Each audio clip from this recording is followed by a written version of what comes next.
Hey, what's up, everybody? It's Counter HD here, bringing us a brand new video today. We will be talking about the ways the Arizona Cardinals can fill their receiver needs. That being said, let's hop straight into it.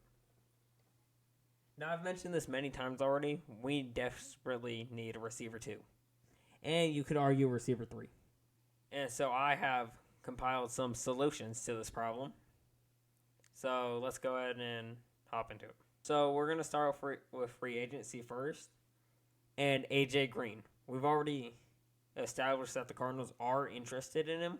He did have quite a productive season for coming off a couple of very bad seasons with injuries. So he could come back, and we know he kind of fits decently well into this offense. I mean, he did have 800 yards last season. So we already know where we can get out of AJ Green.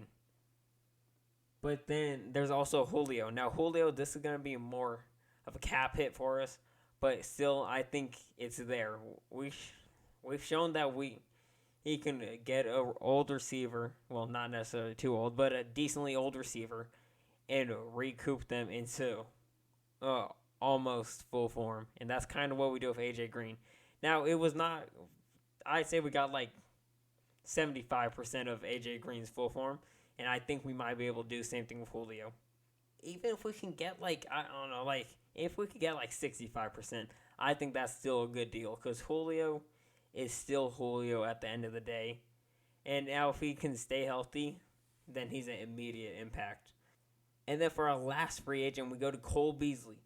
Now, I do like this one because Cole Beasley has proven himself as a trustworthy receiver and has put up consistent numbers throughout his years. Not to mention he does have one of the best hands in the league. But this could be a good signing, and he is in our cap space. Now, we paid AJ Green $8 million last year to play for 1 year. The contract Cole Beasley is coming off of is a $7.25 million deal.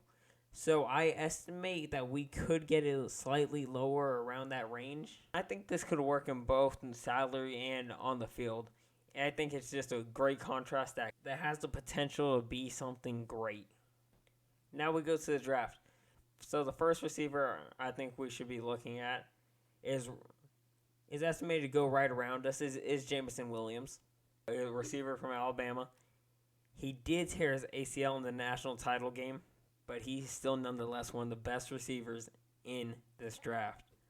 Okay, now he probably won't be playing until October, but I still think it's worth it. He's got size, he's got speed, and ability to just go up there and make a play on any ball. And honestly, we could use that. The Cardinals do throw quite a bit 50-50 balls. But to be fair, we do have the best deep ball percentage. But I do think nonetheless, even though he won't be playing until October range, I still think this would be worth it. Getting a young guy of his talent just because he's injured, dropping back to a position where we can draft him is just an absolute steal for us. And I think we need to capitalize on it.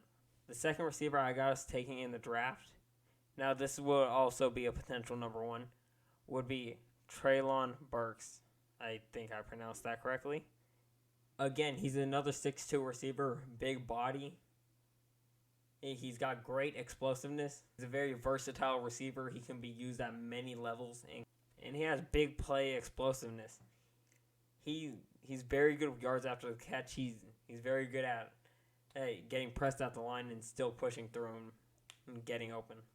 Now, the downside to Burks is that he's not very good with a deep ball when it's contested. Now, I mentioned earlier, we do like to throw our 50-50 balls, but most of those are to trusted receivers like DeAndre Hopkins, one of the best. But I still think we could train him up and we can fix this issue with Kyler throwing a really good footballs down deep. And it definitely doesn't hurt that we did meet with him at the Combine. So it definitely shows we are interested. Now, realistically, I'm not going to lie. I could see us honestly drafting and signing a receiver. I think that is a very real possibility. Now, the thing about the draft is, though, you don't take, you take what you need, but you usually take the best player available. Now, sometimes that changes and all, but usually you do take the best player available. And so it ultimately will come down to who is available when we're picking. Whether that is offensive line, corner, receiver. But I do think we could possibly draft and sign. I think if we let Cliff take the reins a little bit, he's going to make this offense even more deadly than it was last year. But that is going to be a video. Let me know down below what you guys think. Do you think any of these receivers are realistic options? Or do you have anyone else in mind?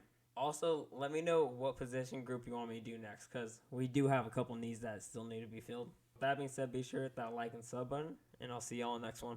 All out, fourth quarter shorty, no call outs. Don't go to work, baby, just call out. In the bedroom, all out.